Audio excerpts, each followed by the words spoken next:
യം ശൈവാസമുപാസതേ ശിവ ഇതി ബ്രഹ്മേതി വേദാന്തിനോ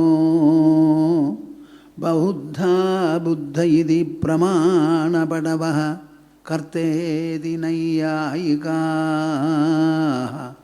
അർഹന്നിത്യഥ ജൈനശാസനരതാഃ കർമ്മേതി മീമാംസകാഃ സോയം വോ വിദധാതു വാഞ്ചിതഫലം ത്രൈലോക്യനാഥോ ഹരിഃ സോയം വോ വിദധാതു വാഞ്ചിതഫലം ത്രൈലോക്യനാഥോ ഹരിഃ മദീയഹൃദയാകാശേ സദാനന്ദമയോ ഗുരുഃ ഉദേതു സതതം സമ്യക് അജ്ഞാനതിമിരാരുണഃ.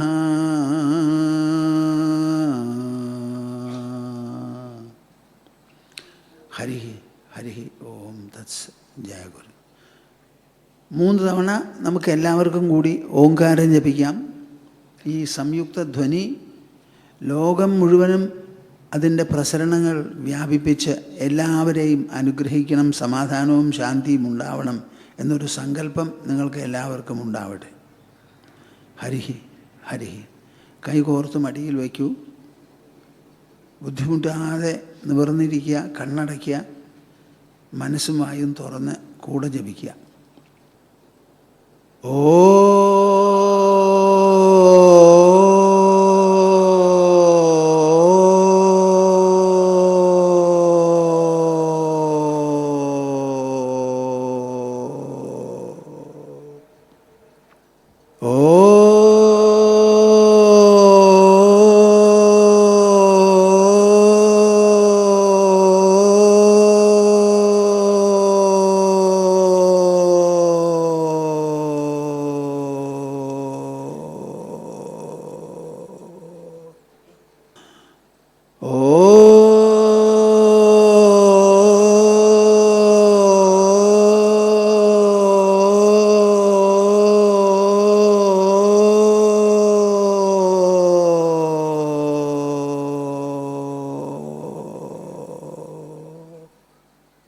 ഹരി ഓം തസ്. ജയ ഗുരു ജയ ഗുരു. ശ്രീമദ് ഭാഗവതത്തെ അധികരിച്ച് 10, 30, 35 പണ്ഡിതന്മാരും സന്യാസിമാരും തപസ്വികളുമെല്ലാം ഉൾപ്പെടെ ഇവിടെ വന്ന് നമ്മുടെ സദസ്സിനെ അഭിസംബോധന ചെയ്യുന്നുണ്ട്. ശ്രീമദ് ഭാഗവതത്തിലുള്ള പല വിഷയങ്ങളെയും അടിസ്ഥാനമാക്കി നമ്മുടെ ശ്രീമദ് ഭാഗവത കർത്താവ് ഉദ്ദേശിച്ചിട്ടുള്ള എന്തെല്ലാം കാര്യങ്ങളുണ്ടോ അതിനെയെല്ലാം വേണ്ടതുപോലെ വിശകലനം ചെയ്ത് വിശദമാക്കി ശ്രോതാക്കളെ ഉദ്ബോധിപ്പിക്കണം എന്നതാണ് ഉദ്ദേശം, ലക്ഷ്യം. ആ ലക്ഷ്യം വേണ്ടതുപോലെ നിറവേറിയാൽ മാത്രമേ ഈ സത്രം എന്ന് പറയുന്ന മഹത്പുണ്യ ഉദ്യമം സഫലമാകൂ. അതിൽ സാധാരണ ഞാനും സംസാരിക്കാറുണ്ട്. ഞാൻ സംസാരിക്കുമ്പോൾ പ്രത്യേകമായ ഒരു വിഷയത്തെ അങ്ങനെ അടിസ്ഥാനമാക്കി സംസാരിച്ചില്ലെങ്കിലും മൊത്തത്തിൽ ശ്രീമദ് ഭാഗവതത്തെ പറ്റി അങ്ങനെ പറയാറുണ്ട്. ഇത്തവണ എന്നോട് ചിലർ പറയുണ്ടായി, സ്വാമിജി കപിലോപദേശം സ്വാമിജി ഒന്ന് പറയാമോ എന്ന്. അപ്പം ഞാനങ്ങനെ ഒറ്റ തിരിച്ച് കപിലോപദേശം അങ്ങനെ പറയുക, അങ്ങനൊരു സമ്പ്രദായമല്ലല്ലോ നമ്മുടെ. വേദാന്തം പൊതുവെ പറയുന്ന ഒരാളാണല്ലോ. പക്ഷേ ഈ കപിലൻ ഉപദേശിച്ചിട്ടുള്ള സാഖ്യം ആദ്യമായി ശ്രീമദ് ഭാഗവതം വേദാന്തത്തിൽ അവതരിപ്പിക്കുന്ന ഒരു ഘട്ടമാണത്. ശ്രീമദ് ഭാഗവതം എന്ന് പറയുന്ന ആ പാരമഹംസ സംഹിത എങ്ങനത്തതാണെന്ന് നിങ്ങൾ ചോദിച്ചാൽ, ഇവിടെ സത്രം തുടങ്ങി അധികം താമസിക്കാതെ ചിലരൊക്കെ എഴുതി തുടങ്ങി. പ്രധാനപ്പെട്ട മാസികയിലൊക്കെ 80% ശ്രീമദ് ഭാഗവതം വേദാന്തമാണ്, ഉപനിഷത്താണ് എന്ന്. സത്യത്തിൽ അങ്ങനെയാണ്. 80% അത് വേദാന്തമാണ്. അങ്ങനെ ഇരിക്കെ ആ വേദാന്ത തത്വമൂല്യ സിദ്ധാന്തങ്ങൾക്ക് വേണ്ടത്ര മുൻതൂക്കം കൊടുത്തുകൊണ്ട് വേണം ശ്രീമദ് ഭാഗവതം പ്രതിപാദിക്കാൻ. എന്നാൽ ഈ സപ്താഹത്തിൽ അത് സാധാരണ നടക്കാറില്ല. അതിൽ കഥ പറഞ്ഞു പോകും, 10-35 മണിക്കൂറിലേറെ മൂലം പാരായണം ചെയ്യാൻ തന്നെ വേണം. അങ്ങനെ വരുമ്പോൾ ഒരു ദിവസം ഒരു 5-6 മണിക്കൂർ പാരായണത്തിനെടുത്താൽ പിന്നെ കാര്യമായിട്ട് പറയാനൊന്നും പറ്റില്ല, എളുപ്പമല്ല. അപ്പോൾ കഥ പറയും വേണമല്ലോ. അങ്ങനെ ഓരോരോ ചിട്ടപ്പെടുത്തിയിട്ടുള്ള രംഗങ്ങളൊക്കെ ഉണ്ട്. അതിൽ കപിലോപദേശം എന്നൊരു രംഗവും ഉണ്ടാവും. ഒരു പക്ഷേ ഇവിടെ പറഞ്ഞു കാണും, അല്ലെങ്കിൽ പറയും. അപ്പം അങ്ങനെ വരുമ്പോൾ ഞാൻ ഈ കപിലോപദേശം അല്ലെങ്കിൽ കപിലൻ്റെ കാര്യങ്ങൾ പറയുമ്പോൾ അത് ശരിയാവുമോ ചോദിച്ചപ്പോൾ എന്നോട് ഇവിടെ പറഞ്ഞത്, സ്വാമിജി പറയണം, അതങ്ങനെ നടക്കട്ടെ, മറ്റുള്ളതിനെപ്പറ്റി ചിന്തിക്കണ്ട എന്ന് പറഞ്ഞു. അല്ല, ഇവിടെ കപിലോപദേശത്തിന് വിഷമമുണ്ടെങ്കിൽ അപ്പം ഞാൻ വേറെ ഒരു ഭാഗം എന്തെങ്കിലും എടുത്ത് പറയാമെന്ന് വിചാരിച്ചു. ഉദ്ദേശിച്ചത് എന്താണെന്ന് വെച്ചാൽ, ശ്രീകൃഷ്ണൻ അവസാനം ഉപദേശിച്ചത് ദ്വാരകയിൽ നിന്ന് ഏകാന്തമായി വിശ്രമം കൊള്ളുന്ന സമയത്താണ് ഉപദേശിച്ചത്. ആരെ? ഏറ്റവും പ്രിയപ്പെട്ട വിശ്വസ്തനാണ്, ഉപദേഷ്ടാവുമാണെന്ന് പറയാൻ വേണമെങ്കിൽ ഉദ്ധവനോട്. അതിൽ ആദ്യം ഉദ്ധവനെ ധരിപ്പിക്കുന്ന ചില ഭാഗങ്ങളുണ്ട്, വളരെ വിശേഷപ്പെട്ടതാണ്. ഒരു സംഗ്രഹമാണത്, അതിൻ്റെ വിസ്തൃത രൂപമാണ് പിന്നെ ഉപദേശിക്കുന്നതൊക്കെ. അങ്ങനെയൊക്കെ വിചാരിച്ചിട്ടാണ് വന്നത്. അപ്പോൾ അവർ പറയണു,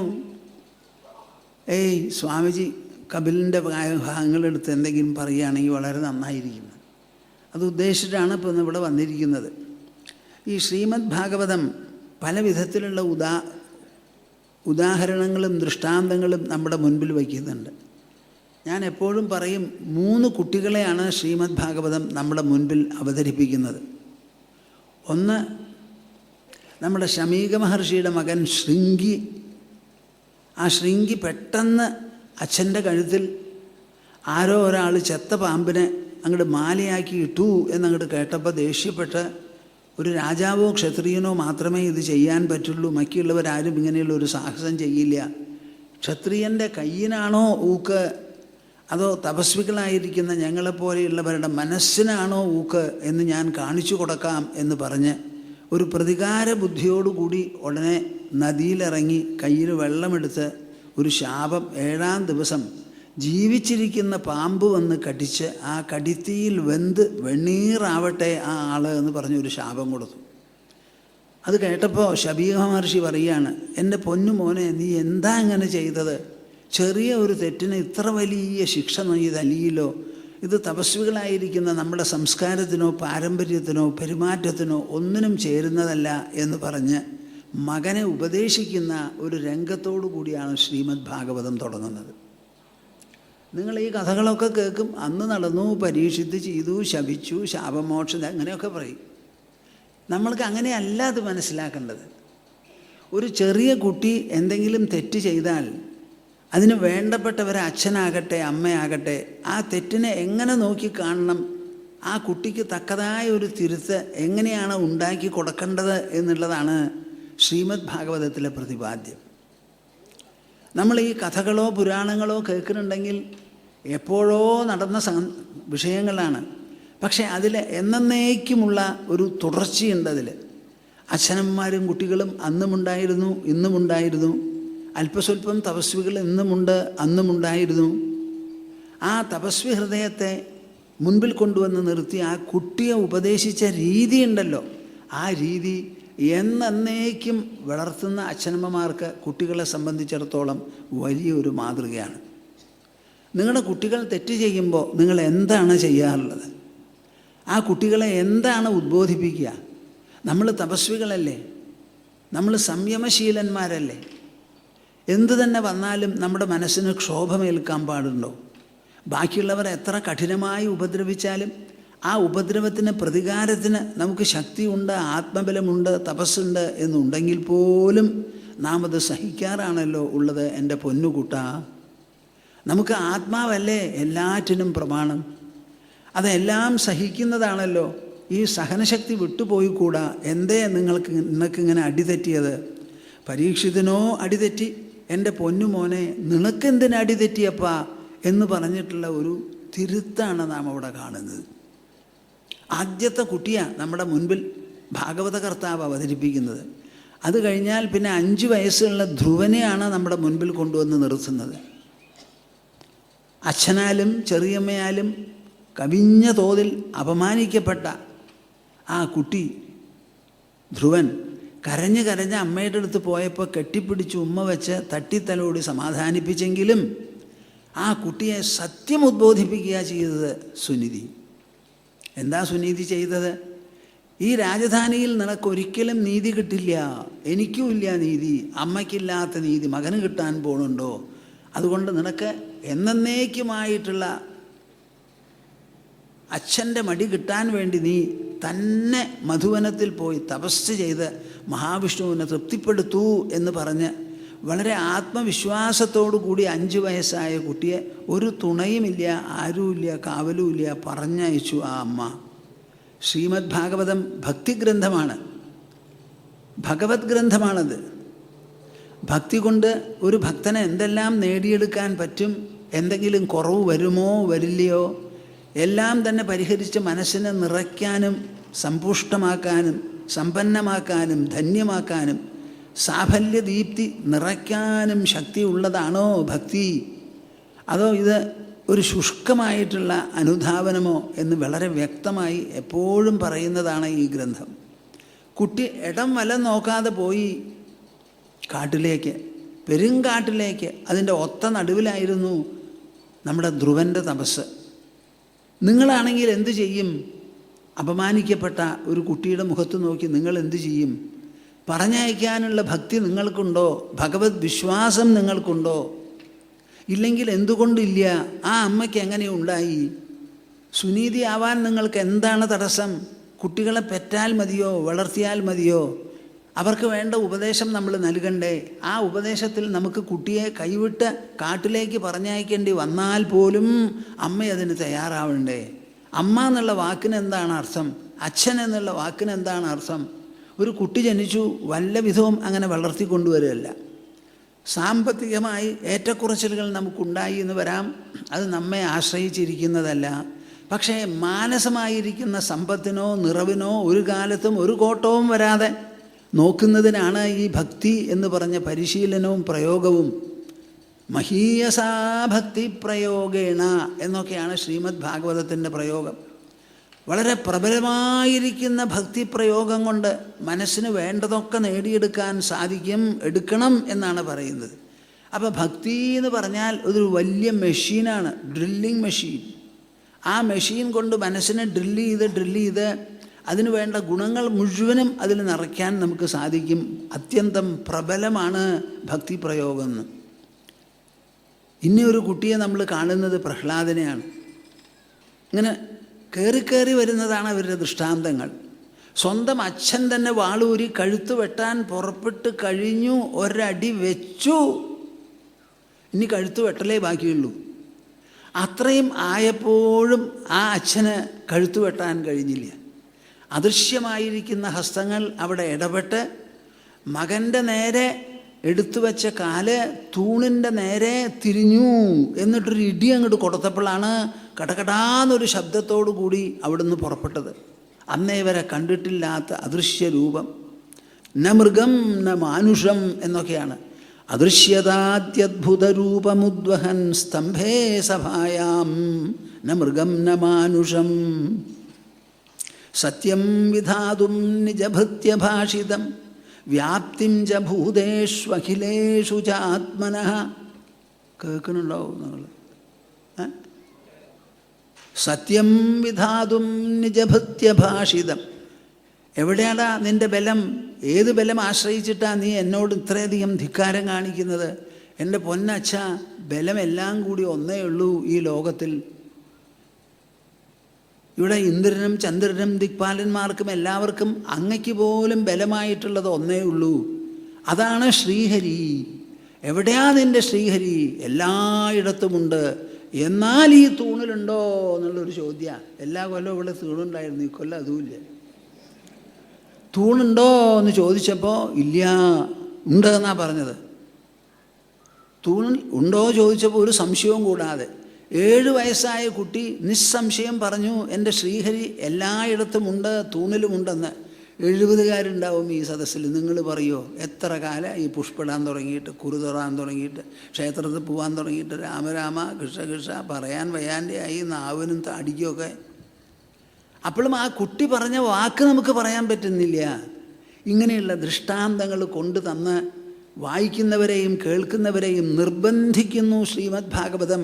ഭക്തി പരിശീലനത്തിൽ വേറെ യാതൊരു ഗണനയുമില്ല. അവിടെ ദ്വിജത്വം ദേവത്വം ഋഷിത്വം വാസുരാത്മജാഹ, അവിടെ വേറെ ഒരു പ്രമാണവും ഇല്ല. പ്രിയതേ അമലയാ ഭക്തിയ ഹരിഹി അന്യദ്വിഡംബനം. നിർമ്മലമായിരിക്കുന്ന ഭക്തി അവനവൻ്റെ മനസ്സിൽ നിന്നാണ് നിർഗളിക്കുക. ആ സ്വന്തം മനസ്സിൽ നിന്ന് നിർഗളിക്കുന്ന അമലഭക്തി ഒഴിച്ച് വേറെ ഒന്നും വേണ്ട ശ്രീഹരിയെ പ്രസാദിപ്പിക്കാൻ. പാൽപ്പായസം വെച്ച് നൈവേദിക്കുക, നിറവറ കൊടുക്കുക, ഇതൊന്നും വേണ്ട. അവിടെ ആവശ്യം നിർമ്മലമായിരിക്കുന്ന ഭക്തി, അവനവൻ്റെ ഹൃദയത്തിൽ നിന്ന് നിർഗളിക്കുന്നത്. അതുകൊണ്ട് മാത്രം ഹരി സന്തുഷ്ടനാകും എന്ന് പറയാം പ്രഹ്ലാദൻ്റെ ഭാഷയിലൂടെ. വളരെ വിശേഷപ്പെട്ട ഭാഗങ്ങളാണ്. അതുപോലെ ചില സന്ദർഭങ്ങളിലൊക്കെ ദാമ്പത്യവും വിവരിക്കുന്നുണ്ട് ആര്? ശ്രീമദ് ഭാഗവത കർത്താവ്.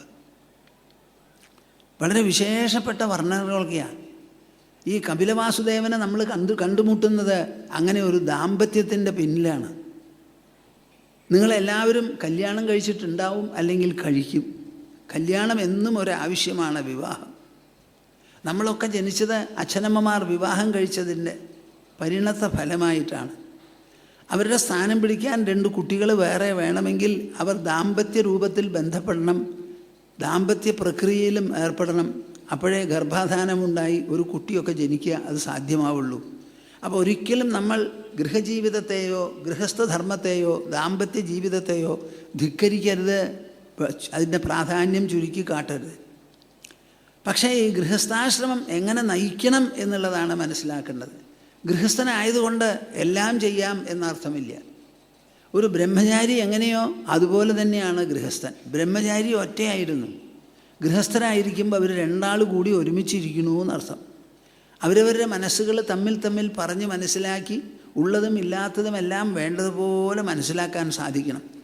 ഭർത്താവിന് വേണ്ടതുപോലെ മനസ്സിലാക്കാൻ സാധിക്കാത്തൊരു ഭാര്യയാണ് ഒരു ഗൃഹത്തിലെങ്കിൽ അവരുടെ ജീവിതം സുഭഗമല്ല, പൂർണ്ണമല്ല, മറിച്ചും.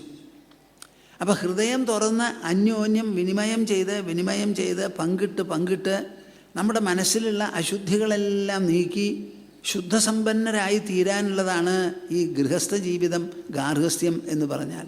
അത് നടക്കുന്നുണ്ടോ എന്ന് എല്ലാവരും മനസ്സിലാക്കണം. അപ്പോൾ ഇവിടെ ഈ ദേവഹൂതിയും കർദമ പ്രജാപതിയും കൂടിയിട്ടുള്ള ദാമ്പത്യം വിശേഷപ്പെട്ട ഒരു ദാമ്പത്യമാണ്. നിങ്ങളാരും വിചാരിച്ചു പോയരുത് കല്യാണം കണ്ട് കഴിഞ്ഞാൽ ഞങ്ങൾക്ക് എന്താവാം പിടിച്ചു തിന്നാൻ പറ്റുമോ? കല്യാണം കഴിഞ്ഞാൽ വളരെ ഉത്തരവാദിത്വത്തോടു കൂടി നിങ്ങൾ പെരുമാറണം. ഇതേവരെ ഒറ്റയ്ക്കായിരുന്നു, ഇപ്പോൾ 2 ആളാണ്. ഞാൻ ചെയ്യുന്നത് എന്തിലും എൻ്റെ പങ്കാളിക്കൊരു പങ്കുണ്ട്. അവരുടെ മനസ്സിനെ വ്രണപ്പെടുത്തുന്നതോ അലോലസപ്പെടുത്തുന്നതോ ആയി ഒന്നും ചെയ്യരുത്. അവരുടെ തൃപ്തിയും സന്തോഷവും എല്ലാം ഉൾക്കൊണ്ട് വേണം എല്ലാം ചെയ്യാൻ. ആദ്യമായി ഒരാളെ ഹൃദയത്തിൽ പാർപ്പിക്കാനും തൻ്റെ സർവസ്വവും പങ്കിട്ട് കൊടുക്കാനുമുള്ള ഒരു വിശേഷപ്പെട്ട നിർബന്ധവും അവസരവുമാണ് ഈ ദാമ്പത്യം എന്ന് പറയുന്നത്. അതിൽ ദേവഹൂതിയുടെ ഉത്തമ ദാമ്പത്യമാണ് ഈ കപിലവാസുദേവൻ കപിലൻ്റെ ജന്മത്തിലും അതിന് ശേഷമുള്ള കാര്യങ്ങളിലും നമ്മൾ കാണിക്കുന്നത്.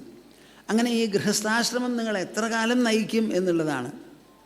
വീട് കെട്ടി അവിടെ ഗൃഹസ്ഥനായി താമസിക്കുന്നത് നല്ലതാണ്. കുട്ടികളും വേണമെങ്കിൽ പേരക്കിടാങ്ങളും ഉണ്ടായിക്കോട്ടെ.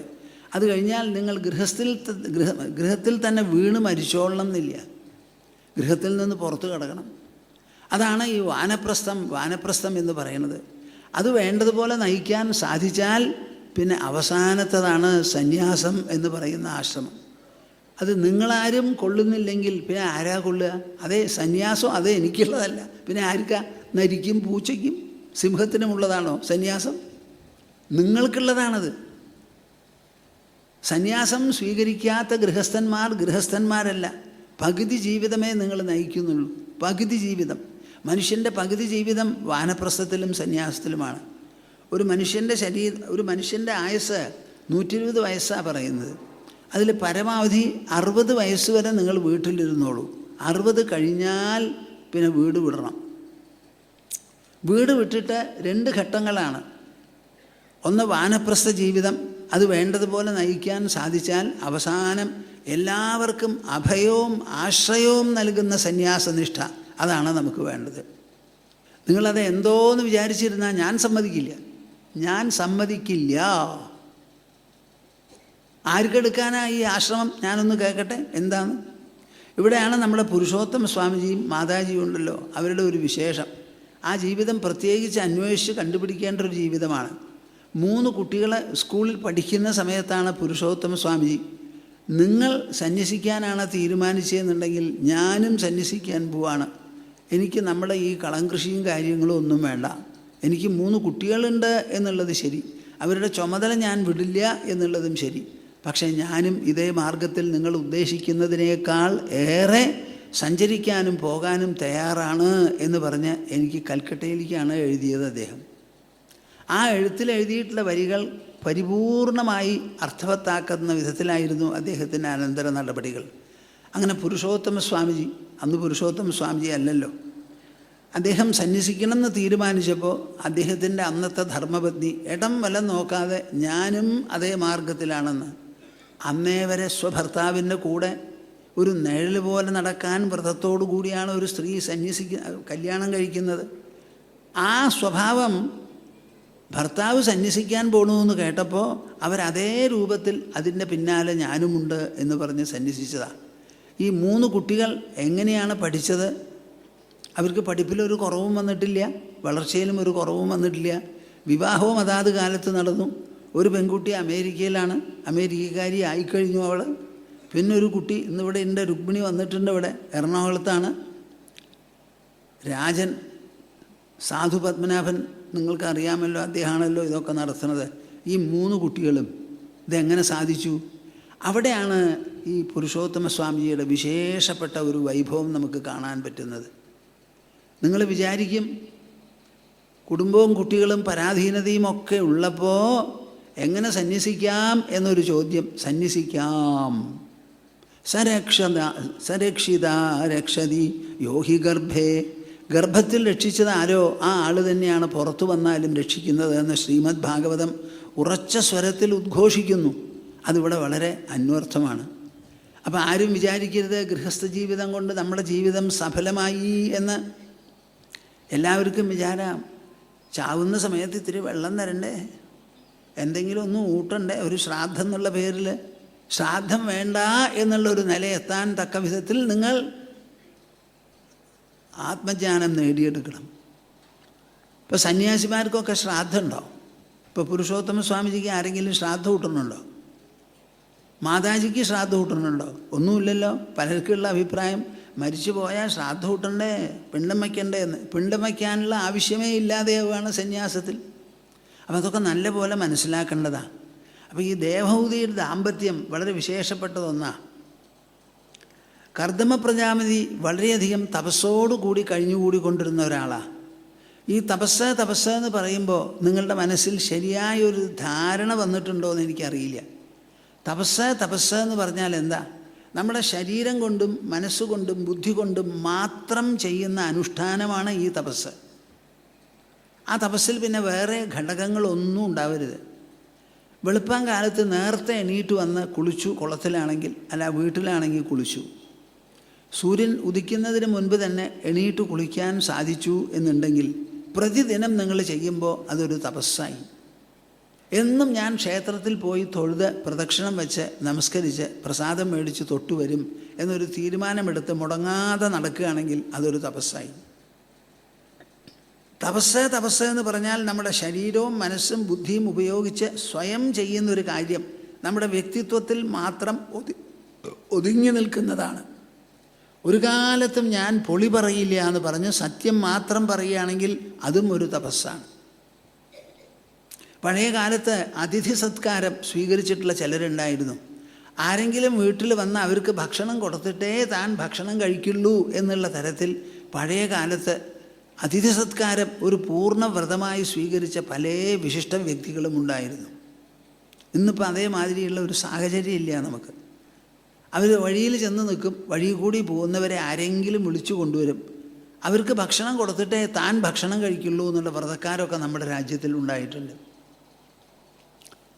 അത് പ്രതിദിനം ചെയ്യുന്ന വ്രതമാവാം, ആഴ്ചയിലൊരിക്കലാവാം, മാസത്തിലൊരിക്കലാവാം. എന്തായാലും നിങ്ങൾ ചില കാര്യങ്ങൾ ഉൾക്കൊള്ളുക, ചില കാര്യങ്ങൾ വിട്ടുകളയുക. ചില കാര്യങ്ങൾ വിട്ടുകളയും. ഏകാദശി ദിവസം പ്രത്യേകിച്ച് ഞാൻ ഒരു നോലുമ്പ് നോൽക്കും, അതും തപസ്സാണ്. എന്തൊക്കെയാണോ തിങ്കളാഴ്ച ദിവസം ശിവക്ഷേത്രത്തിൽ ചെന്ന് ദർശനം കഴിച്ച് ഒരു ധാര നടത്തിച്ചിട്ടേ ഞാൻ വരുള്ളൂ എന്ന് പറയുമ്പോൾ അതും തപസ്സായി. മൗനമിരിക്കും ഞാൻ, അതും തപസ്സാണ്. ഒരിക്കൽ ഒരു തപസ്സാണ്. ഉപവാസമാണെങ്കിൽ അതും തപസ്സാണ്. അങ്ങനെ നമ്മുടെ ശരീരത്തിനെയും മനസ്സിനെയും ഉൾക്കൊള്ളുന്നതായ ചില നിഷ്ഠകളാണ്. അതാണ് ഈ തപസ് എന്ന് പറയുക. വാമനൻ ജനിക്കാൻ വേണ്ടി എന്തുണ്ടായി? പയോവ്രതം അനുഷ്ഠിക്കൂന്നാ പറഞ്ഞത്. പയോവ്രതം അനുഷ്ഠിക്കൂന്ന് അവരാരും അറിയാതെ ഒരു തട്ടുള്ള മുറിയുടെ ഉള്ളിൽ പയോവ്രതം അനുഷ്ഠിച്ചു. അവസാനം വാമനൻ ജനിച്ചു. ഇതൊക്കെ ആ വ്രതത്തിൻ്റെ പേരിലാണ്, തപസ്സിൻ്റെ പേരിലാണ്. അപ്പോൾ തപോനുഷ്ഠാനത്തോടു കൂടി കഴിയാണ് കർദമ പ്രജാപതി. വളരെ വലിയ തപസ്വിയായിരുന്നു അദ്ദേഹം. അദ്ദേഹത്തിന് കുറേ കഴിഞ്ഞപ്പോൾ തോന്നി തനിക്ക് അനുരൂപയായിരിക്കുന്ന ഒരു പത്നിയെ ലഭിക്കണമെന്ന്. ഈ തപസ് ചെയ്യുന്ന സമയത്ത് നിങ്ങൾ ആരും വിചാരിച്ചു പോകരുത് ഈ തപസ്വികളെല്ലാം വിവാഹം കഴിക്കാത്തവരായിരുന്നുവെന്നോ വിവാഹത്തിൽ അവർ വൈമുഖ്യമുള്ളവരായിരുന്നു എന്നൊന്നും വിചാരിക്കരുത്. തപസ് വ്യക്തിക്ക് ഒരു അലങ്കാരമാണ്, ധന്യതയാണ്, ഒരു സമ്പന്നതയാണത്. ഒരു കച്ചവടക്കാരനും ആവാം തപസ്, വ്യവസായിക്കുമാവാം തപസ്, വക്കീലിനും ഡോക്ടറിനും ആവാം തപസ്. അങ്ങനെ തപസ്സുള്ളവരൊക്കെ കൂടുതൽ പ്രകാശിക്കും അവരുടെ തൊഴിൽ തുറകളിലെല്ലാം. കർദമ തപോധാമത്തിൽ സ്വയംഭുവ മനു ശതരൂപമാരെയും കൂട്ടിക്കൊണ്ട് ദേവഹൂതിയും കൂട്ടിക്കൊണ്ട് പെട്ടെന്ന് ഒരു ദിവസം ചെന്നു. കർദമ പ്രജാപതിയുടെ ജ്ഞാനം, തപോബലം, അദ്ദേഹത്തിൻ്റെ വിശേഷപ്പെട്ട നിഷ്ഠാനിർഭരമായിരിക്കുന്ന ജീവിതം, ഇതെല്ലാം കേട്ടറിഞ്ഞതിന് ശേഷം സ്വയംഭൂ മനു തീരുമാനിച്ചു ദേവഹൂതിയെ അദ്ദേഹത്തിന് വിവാഹം കഴിച്ചു കൊടുക്കണമെന്ന്. നിങ്ങൾ കേൾക്കണില്ലേ ഞാൻ പറയുന്നത്? ഇപ്പം നിങ്ങൾക്കൊക്കെ തൻ്റെ മകളെ വിവാഹം കഴിച്ചു കൊടുക്കണം എന്നുണ്ടാവും. എവിടെയാ?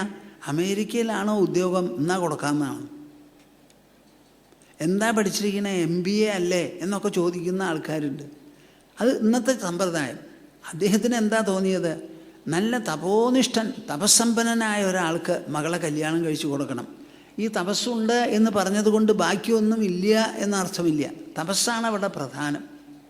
ഇന്നും നിങ്ങളുടെ തപസ്സാണ് നിങ്ങളെ രക്ഷിക്കുക. ഒരു ആൾ വ്യവസായം നടത്തുന്നുണ്ടെന്ന് വിചാരിക്കുക. ആ വ്യവസായത്തിൽ അയാൾക്ക് നല്ല നേട്ടം വേണം, ശാശ്വതമായ നേട്ടം, നീണാൾ നിൽക്കുന്ന നേട്ടം വേണമെങ്കിൽ അതിൽ മൂല്യങ്ങളും വാല്യൂസ് ഉണ്ടാവണം. അപ്പോഴേ ശരിയാവുള്ളൂ. ആദ്യമായി ജോലി ചെയ്യുന്നവരുണ്ടല്ലോ, ആ ജോലി ചെയ്യുന്നവരുടെ മംഗളം അഭിലഷിക്കുന്നവനാവണം വ്യവസായ മേധാവി. അവരുടെ കുട്ടികൾക്ക് പഠിക്കാനുള്ള സൗകര്യങ്ങൾ കൊടുക്കണം, നല്ല പോലെ വളർത്തിക്കൊണ്ടുവരണം. അവർ നൽകുന്ന സേവനമാകട്ടെ, സമ്പന്നങ്ങൾ വസ്തുക്കളാകട്ടെ, ആ വസ്തുക്കളെല്ലാം ഉപഭോക്താക്കൾക്ക് ഉപയോഗിക്കാൻ താല്പര്യമുണ്ടാവണം, ഉപയോഗിക്കുന്നത് സന്തോഷത്തോടു കൂടിയാവണം. അങ്ങനെ ഉപഭോക്തൃ സേവനം, ജോലി ചെയ്യുന്ന ഉദ്യോഗസ്ഥന്മാരുടെ പരിരക്ഷണം, അവരുടെ കുട്ടികളുടെ അഭിവൃദ്ധി, ഇതെല്ലാം കണക്കിലെടുക്കുന്ന വ്യവസായമാണ് ശരിക്കും മുൻപോട്ട് വന്ന് കൂടുതൽ ഔന്നത്യത്തിലേക്ക് പോവുക. വ്യവസായം നടത്തുന്നത് ഒരാവശ്യമാണ്, സമാജത്തിൻ്റെ ആവശ്യമാണ്. അതൊരു ലാഭത്തിനുള്ള ഒരു പ്രയത്നമാണെന്ന് ഒരിക്കലും വിചാരിക്കരുത്. വ്യവസായം നടത്തുമ്പോൾ നമ്മൾ എത്ര ചെലവ് ചെയ്യുന്നുവോ അത് വിട്ട് ഒരു 10-20% കൂടുതൽ അതിൽ വരുമാനം ഉണ്ടാവണം. അപ്പോഴേ നടക്കുള്ളൂ. ആ വരുമാനം ഒരു പങ്ക് പങ്കാളികൾ ആരാ? തൊഴിലാളികൾക്ക് കൊടുക്കണം. ഒരു പങ്ക് തനിക്ക് വച്ചോട്ടെ. പിന്നെ ഒരു പങ്കോ ആ സ്ഥാപനം വലുതായി വികസിക്കാൻ വേണ്ടി കൊടുക്കണം. പിന്നെ ഒരു പങ്കോ സാധാരണ വടക്കേ ഇന്ത്യയിൽ ഗുജറാത്തിലൊക്കെയുള്ള സമ്പ്രദായമാണ്. ആശ്രമങ്ങളോ മഠങ്ങളോ ഒക്കെ ഉണ്ടെങ്കിൽ അവർക്കാണ് ഒരു 25% ഓഫ് പ്രോഫിറ്റ് കൊടുക്കുക.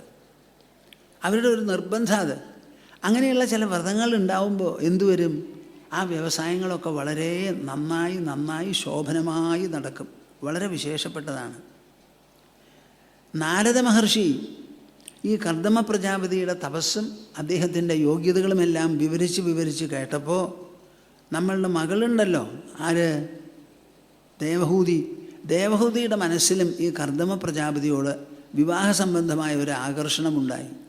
സാധാരണ ഒരു പെൺകുട്ടി ഉണ്ടായാൽ നമ്മുടെ നാട്ടിൽ പറയും, കവി പറഞ്ഞിരിക്കുകയാണ്, ജാതേതു കന്യാ മഹതീ വിചിന്ത കസ്മൈ പ്രദേയേതി മഹാൻ വിതർക്കഃ.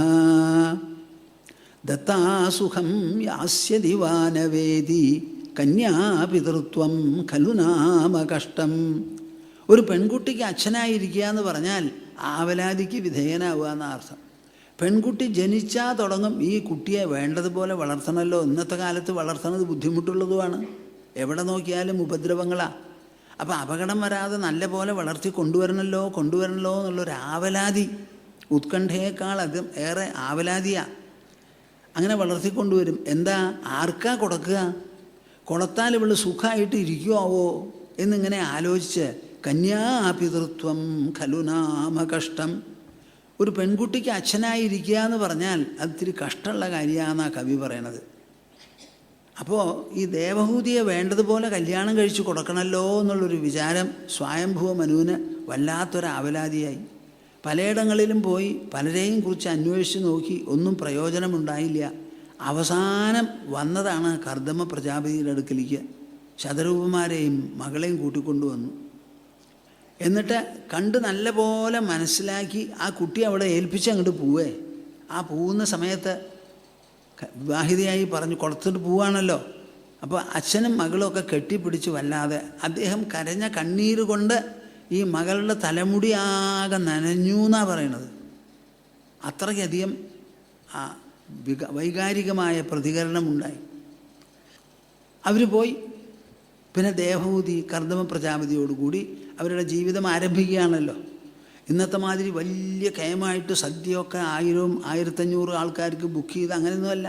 വിവാഹം എന്ന് പറഞ്ഞാൽ ഒരു പുരുഷനും ഒരു സ്ത്രീയും ഒരു യുവാവും ഒരു യുവതിയും കൂടിച്ചേർന്ന് ജീവിക്കുന്ന ഒരു സ്വഭാവമാണ്. അതിൻ്റെ തുടക്കം എങ്ങനെ വേണമെങ്കിലാവാം. അപ്പോൾ ഇത് തപസ് ചെയ്യുന്ന കർദമ പ്രജാപതിയുടെ അടുക്കൽ എല്ലാവരും കൂടി വന്ന് മകളെ ഏൽപ്പിച്ചു കൊടുത്ത് അവരൊരു പോക്കാ പോയി. ഇനിയിപ്പോൾ എന്താ വേണ്ടത്? സ്വന്തം ഗൃഹം വിട്ട ഭർതൃഗൃഹത്തിലേക്ക് വന്നിരിക്കുകയാണ്.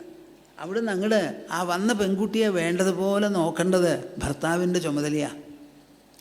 അതിനൊരാൾ പറയുമൊന്നും വേണ്ട. സങ്കടപ്പെടുത്താതെ വിഷമിപ്പിക്കാതെ വേണ്ടതുപോലെ നോക്കണം. സ്വന്തം ഗൃഹമല്ല, അത് വിട്ട് പുതുഗൃഹത്തിൽ വന്നിരിക്കുകയാണ്. പരിചയക്കേടൊക്കെ ഉണ്ടാവും. അതൊക്കെ ഒന്ന് മനസ്സിലാക്കി വേണ്ടതുപോലെ നോക്കണം. അതോ ഭജിഷ്യേ സമയേന സാധ്വീം യാവത്തേജോ ബിഭ്രിയാദ് ആത്മനോ മേ അതോ ധർമാൻ പാരമഹംസ്യ മുഖ്യാൻ ശുക്ലപ്രോക്താൻ ബഹുമന്യേ അവിഹിംസ്രാൻ. കർദമ പ്രജാപതി ദേവഹൂതിയോട് പറയുകയാണ്, നിങ്ങൾ കേൾക്കണല്ലോ, നിങ്ങൾക്കിതൊക്കെ കേൾക്കണോ? അതോ ഭജിഷ്യേ സമയേന സാധ്വീം യാവത്തേജോ ബിഭ്രിയാദ് ആത്മനോ മേ അതോ ധർമാൻ പാരമഹംസ്യ മുഖ്യാൻ ശുക്ലപ്രോക്താൻ ബഹുമന്യേ അവിഹിംസ്രാൻ. ആദ്യമേ നോട്ടീസ് കൊടുത്തു. എന്ത്? ഞാൻ നിന്നോടുകൂടി സ്നേഹപൂർവം ജീവിക്കാം, പക്ഷേ ഇതുവരെ യാവത്തേജോ ബിഭ്രിയാദ് ആത്മനോ മേ, ഞാൻ മൂലം നിൻ്റെ ഗർഭത്തിൽ എൻ്റെ തന്നെ ഒരു സന്താനം ഉണ്ടായി, ആ സന്താനം വരുന്നത് വരെ ഞാൻ നിൻ്റെ കൂടെ ജീവിക്കാമെന്ന. അപ്പം തന്നെ നോട്ടീസ് കൊടുത്തു. നിങ്ങൾ കേൾക്കുന്നുണ്ടോ? ശ്രീമദ് ഭാഗവതം നിങ്ങളുടെ മുൻപിൽ അവതരിപ്പിക്കുന്ന ദാമ്പത്യത്തിൻ്റെ സ്വഭാവമാണ് ഇവിടെ പറയുന്നത്. അതുവരെ ഞാൻ കൂടാം, അത് കഴിഞ്ഞാലോ അതോ ധർമാൻ പാരമഹംസ്യ മുഖ്യാൻ ശുക്ലപ്രോക്താൻ ബഹുമന്യേ അവിഹിംസ്രാൻ. അത് കഴിഞ്ഞാൽ പിന്നെ ഞാൻ ഗൃഹത്തിൽ തന്നെ ദാമ്പത്യത്തിൽ കുടുങ്ങി അങ്ങോട്ട് കഴിഞ്ഞുകൂടുന്ന ആളല്ല. ധർമാൻ പാരമഹംസ്യ മുഖ്യാൻ, പരമഹംസന്മാർക്ക് വിധിച്ചിട്ടുള്ള ധർമ്മമൂല്യങ്ങളും സിദ്ധാന്തങ്ങളുമുണ്ട്. അതെല്ലാം അനുസരിച്ച് തപസ് ചെയ്ത് എൻ്റെ ഉള്ളിൽ പ്രവേശിച്ച് മനോമണ്ഡലത്തിലും ബുദ്ധിതലത്തിലുമെല്ലാം കിടന്ന് ആ ആത്മവൈഭവം നുകർന്ന് അങ്ങനെ തന്നെ എൻ്റെ ശരീരം പോവാൻ പറ്റിയ തരത്തിൽ ഞാൻ നിന്നെയും നിൻ്റെ കുടുംബത്തിനെയും വിട്ട് വനത്തിലേക്ക് പോയി ഏകാന്തതയിൽ കഴിച്ചുകൂട്ടും. ഞാൻ പറഞ്ഞില്ലേ നിങ്ങളുടെ അടുത്ത്, ഗൃഹസ്ഥാശ്രമം പകുതിയേ ആയുള്ളൂ, അവിടുന്ന് അങ്ങോട്ട് 2 ഉണ്ടെന്ന്. കർദമ പ്രജാപതി പറയുകയാണ്, ശുക്ലപ്രോക്താൻ ബഹുമന്യേ അവിഹിംസ്രാൻ. ഈശ്വരൻ തന്നെ, നമ്മുടെ പൂർവികർ തന്നെ പറഞ്ഞു ധരിപ്പിച്ചിട്ടുള്ള മൂല്യങ്ങളുണ്ട് ഇവിടെ. ആ മൂല്യങ്ങളുടെ ചുവട് പിടിച്ച് ഞാൻ പോവാണ്. ഒരു വിധത്തിലും ഒരാൾക്കും ഉപദ്രവമില്ലാത്ത ഒരു ജീവിതമാണ് സന്യാസിയുടെ ജീവിതം. ആ ജീവിതം നയിക്കാൻ വേണ്ടി ഞാൻ പോകും.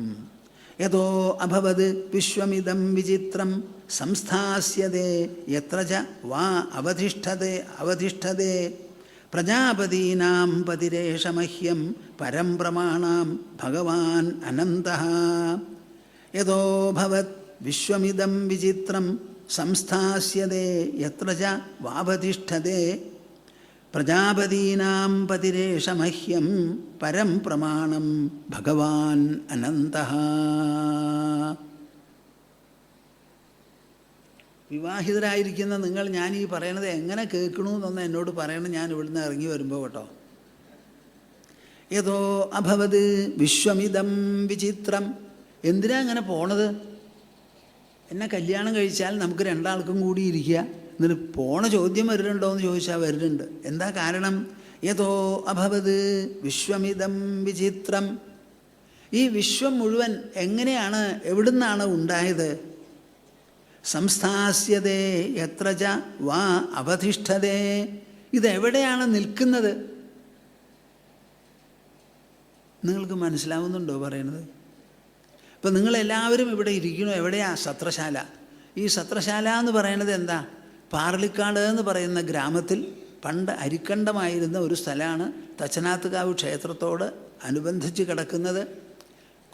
കൊല്ലത്തിലും പൂരവും വേലയൊക്കെ നടത്തിക്കൊണ്ടിരുന്ന ഒരു സ്ഥലം. എവിടെയാണ് ഈ പാർലിക്കാട്? തൃശ്ശൂർ ജില്ലയിൽ. അതോ കേരള സംസ്ഥാനത്തിൽ? കേരള സംസ്ഥാനം ഭാരതം എന്ന് പറയുന്ന ഉപഭൂഖണ്ഡത്തിൽ. അതോ ഏഷ്യയിൽ? പിന്നെയോ ഭൂമിയിൽ? ഭൂമിയോ? ആലോചിക്കണ്ടേ? മനുഷ്യന് ബുദ്ധിയുണ്ടല്ലോ. അപ്പം നമ്മളിവിടെ ഈ ഇരിക്കുന്ന സ്ഥലം ഭൂമിയുടെ തലമാണ്. അപ്പം ഭൂമി എവിടെയാണ് നിൽക്കുന്നത് എന്നൊരു ചോദ്യം നമുക്ക് ഒഴിവാക്കാൻ പറ്റില്ല. ഭൂമി എവിടെയാണ് നിൽക്കുന്നത്? ചുറ്റും വായുവാണ്. വായുവിന് ചുറ്റും അന്തരീക്ഷമാണ്. അവിടെ ഒന്നുമില്ല, ശൂന്യമാണ്. അങ്ങനെ ശൂന്യാന്തരീക്ഷത്തിൽ കയറില്ലാതെ ഇങ്ങനെ ആടി ഉലഞ്ഞുകൊണ്ടിരിക്കുന്നതാണ് ഈ ഭൂമി.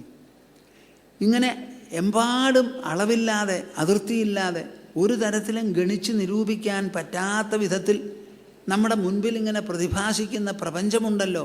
ഈ പ്രപഞ്ചം എവിടുന്നാണ് ഉണ്ടായത്? എവിടെയാണിത് നിൽക്കുന്നത്? എവിടെയാണ് ഇതിൻ്റെ പര്യവസാനം, വിലയം എന്ന് മനസ്സിലാക്കി പ്രജാപതീനാം പതിരേഷ മഹ്യം പരം പ്രമാണം ഭഗവാനനന്തഃ. അങ്ങനെ എല്ലാറ്റിനെയും താങ്ങി പ്രതിഭാസിപ്പിച്ച് അതിൽ പല വിധത്തിലുള്ള വൈവിധ്യങ്ങൾ പ്രകടമാക്കി പരിലസിപ്പിച്ച് നിൽക്കുന്ന ഒരു പരമപ്രമാണമായ ഭഗവാൻ അനന്തനുണ്ടപ്പ.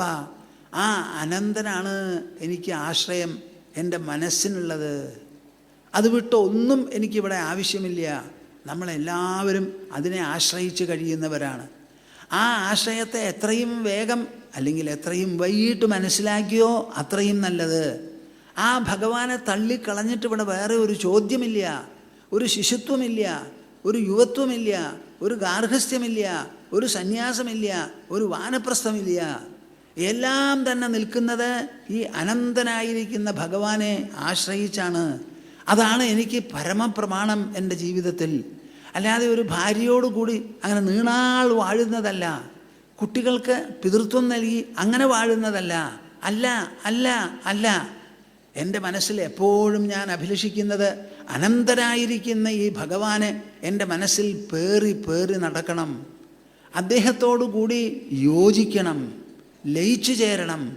അതായിരിക്കണം ജീവിതത്തിൻ്റെ ലക്ഷ്യം. അതിൽ ഒഴിവായി കുറഞ്ഞതൊന്നും എനിക്ക് സമ്മതമല്ല എന്നിങ്ങനെ മുമ്പേ പറയുന്നു. ആര്? ഈ കർദമ പ്രജാപതി. നിങ്ങളോട് ഇങ്ങനെ നിങ്ങളുടെ ഭർത്താവ് സമ്മതിച്ചാൽ നിങ്ങൾ എന്ത് തീരും? പിറ്റേ ദിവസം ഡൈവോഴ്സിന് പുറപ്പെടും. ആലോചിച്ച് നോക്കൂ. ദാമ്പത്യം എന്ന് പറഞ്ഞാൽ എന്നും ദാമ്പത്യ. കുട്ടികൾക്ക് പിതൃത്വം എന്ന് പറഞ്ഞാൽ എന്നും പിതൃത്വ. ഞങ്ങളുടെ ആശ്രമത്തിൽ നല്ല ദമ്പതികൾ, പ്രായമായിട്ടുള്ള ഒരു കൂട്ടർ വന്നു. സ്വാമിജി, ഞങ്ങൾക്കുള്ള വിഷമം, അവർക്ക് വേണ്ടത്ര പണമുണ്ട്, സമ്പത്തുണ്ട്, എല്ലാമുണ്ട്, 2-3 കുട്ടികളുമുണ്ട്. അവർ ഒരു മാസത്തിലോ 2 മാസത്തിലോ ഒരിക്കൽ ഒന്ന് ടെലിഫോൺ ചെയ്ത് ഞങ്ങൾക്കൊക്കെ സുഖം തന്നെയെന്ന് ഞങ്ങളെ അറിയിക്കുന്നില്ല. അപ്പം ഞങ്ങൾക്ക് തോന്നുക ഞങ്ങൾ വേണ്ടാത്തവരായി. ഇനി ഞങ്ങളെങ്ങാനും വിളിച്ചാൽ അവർ മിണ്ടണമില്ല, ഞങ്ങൾ വിളിച്ചാൽ മിണ്ടണമില്ല, അവരായിട്ട് വിളിക്കണമില്ല. അപ്പം ഞാൻ പറഞ്ഞു, നിങ്ങളും തിരക്കോടുകൂടി ഇരിക്കും, അവരിങ്ങോട്ട് വിളിക്കത്തക്ക വിധത്തിൽ നിങ്ങളും തിരക്കായിക്കോട്ടെ, നിങ്ങൾ നിങ്ങളുടെ പാട്ടിലിരിക്കൂ. ചിരിച്ചുകൊണ്ട് പറയുക, അതന്നെ അപ്പം ഞങ്ങൾ ചെയ്യാൻ പുറപ്പെടണേന്ന്. നോക്കൂ, കുട്ടികളെ വിളിക്കണില്ല എന്ന്. എന്താ അവർ നന്നായിരിക്കണോ? അവർക്കൊരു കുഴപ്പമില്ല. ഭാര്യയും ഭർത്താവും കുട്ടികളുമായിട്ട് നന്നായിരിക്കണം അവർ. അപ്പോൾ എന്തിനാ അച്ഛനമ്മമാരെ വിളിച്ച് ബുദ്ധിമുട്ടിക്കണത്? വല്ല വിഷമവും വന്നാൽ വിളിച്ചാൽ പോരെ എന്നാണ് അവരുടെ അഭിപ്രായം. ഇവർക്ക് അങ്ങനെയല്ല, ഇടയ്ക്കിടയ്ക്ക് ഒന്ന് വിളിക്കണത്രേ. വേറെ ഒന്നും ജോലിയില്ലല്ലോ, പിന്നെ എന്താ ചെയ്യുക? മക്കൾ വിളിച്ചു എന്നൊരു തോന്നൽ വേണം. നോക്കൂ, ഇതാണോ ദാമ്പത്യ ജീവിതം? നിങ്ങൾ ആലോചിച്ച് നോക്കൂ. അപ്പോൾ കർദമ പ്രജാപതി പറയാണ്, പ്രജാപതീനാം പതിരേഷമഹ്യം പരം പ്രമാണം ഭഗവാൻ അനന്തഃ. ഇത് അപ്പം തന്നെ പറഞ്ഞതാ. അവരെല്ലാവരും പോയിക്കൊഴിച്ചു, കൂട്ടിക്കൊണ്ടുവന്നവർ. ദേവഹൂതി ഇതൊക്കെ കേട്ടിട്ട് ഇത് പറയുന്ന സമയത്ത് വാസ്തവത്തിൽ ആഗതന്മാരും ഉണ്ടായിരുന്നു. ദേവഹൂതി ഭർത്താവിനെ വേണ്ടതുപോലെ ശുശ്രൂഷിച്ചു. അവർ തമ്മിലുള്ള ജീവിതം എങ്ങനെയായിരുന്നു എന്നാണ് പറയണേ? പാർവതീ പരമേശ്വരന്മാരെ പോലെ.